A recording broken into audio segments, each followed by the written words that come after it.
So what we do is we are digitalizing an entertainment industry overall, so specifically looking into brick and mortar businesses. So our first project is focusing on entertainment industry. That's actually quite popular, is an escape room. So we're bundling those particular assets, for example, architecture design, game content, puzzle design, and also branding as an IP and put it on chain. I'll explain a little bit more, but can you guys see my screen? Just confirming. Yes. Yeah. All right, awesome. So I'm just going to play a very quick demo video. I don't think that's sound, but it's all right.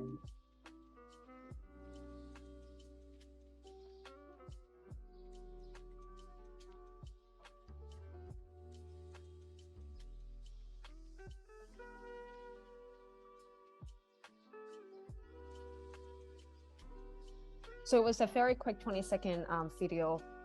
And ultimately what we do is we digitalizing an IP for the Web2 businesses, specifically in the entertainment industry. So right now we have currently partnered with top 10 global escape room partners, and that's generating about 6.6 million traffic. We just launched a project 2 weeks ago with the Sandbox. So Sandbox has announced a strategic partnership with us, and we will be doing a lot of launches with exciting partners in the future. So on the left hand side, as you guys can see on the slide here, we have the partners, the 10 partners. The next step is digitalizing an IP and actually getting the right. So we are one of the largest escape room IPs on the metaverse.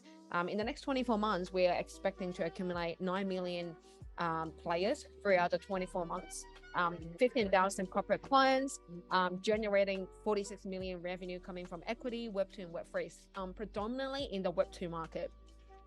We are also expecting, because with our decentralized method, okay, so just to be clear, we're not strictly only building on the Sandbox, we're building on multiverse, and we are partnering with a lot of different studios to be able to build a game on multiple metaverse.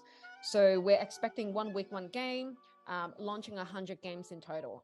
Currently, that we have in a pipeline is partnership with the Sandbox, Meta Free. We are also building on Decentraland, Roblox, and we are partnering with 5 other metaverse that is already in our pipeline.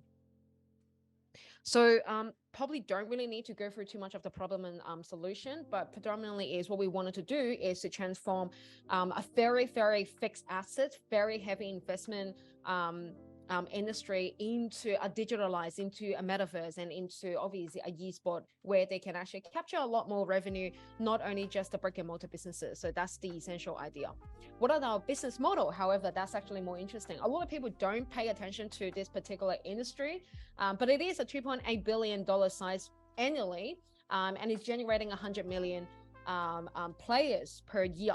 And that's solved two side of the world problem. So number one is the brick and mortar business, they need a bottleneck, they need to transform their businesses. And on the other hand, the metaverse, they need real use cases. People are not only here in the metaverse to, do a fashion show, do an NFT gallery, there isn't many great traffic other than Sandbox, perhaps Decentraland, really, generating a really good IP and utility and use cases onto the metaverse.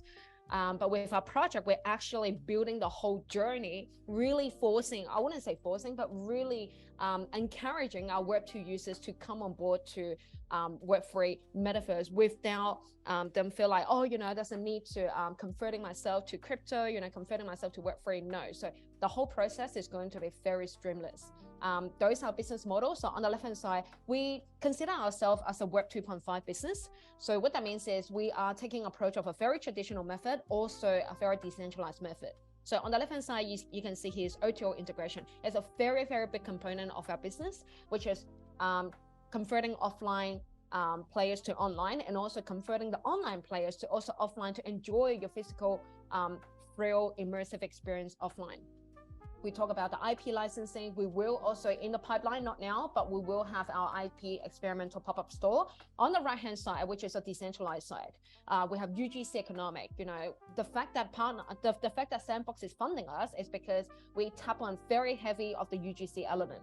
We have decentralized IP and ownership. So all the escape room game, the extended content game that you built will be on chain, and you will actually get to own your IP and actually getting the revenue that is supposed to be in your pocket. And we partner with, for example, like Ancient Egg. We partner with GameFi, which is one of the largest launchpad in the decentralized gaming industry. They will be launching out several of different of our gameplay, and of course, we have decentralized infrastructure. So let's look at an example. So the case study that we have here, which is the first game that we'll be launching, is an escape room based in LA. So it's actually a relatively big escape room. It's got 120 square meter. It's based in LA. It's an Atlantis gameplay. So we take the whole IP on board, we digitalize it, we IP it, we put it on chain. So we have 3 different stages. We have development stages, talk about the onboarding procedure. We have the game and assets creation. And then the next stage, we have the launch. So we have the launch part. We partner with different, for example, Yeehaw games. We partner with a lot of distributor to actually launch our game on multi-chain, and also a lot of different channels pretty much. So we implement the O2O integration. We have our own launch pad for the publisher. And then the third stage, which is the final stage, is the live operation. We talk about the competition, the esport, local and global community, activating the whole local and global community. On the right-hand side, see here, we're replicating the experiences in extensive gameplay. So the design that you can see here, which is we're launching on the sandbox in upcoming Alpha Season 4, is very much touching on Atlantis, which is like a sort of like a Greek mythology. The whole design is based on that particular game content. As I mentioned before, we're not only building on sandbox, so just quick demo video that we're building on sandbox and fee meta free. The reason we are building on so many different metaverses is because sandbox is a very voxelated. Not everyone loves that voxelated graphic. So we're building on ultra real life. Thank you, Wing. Thank you, yeah.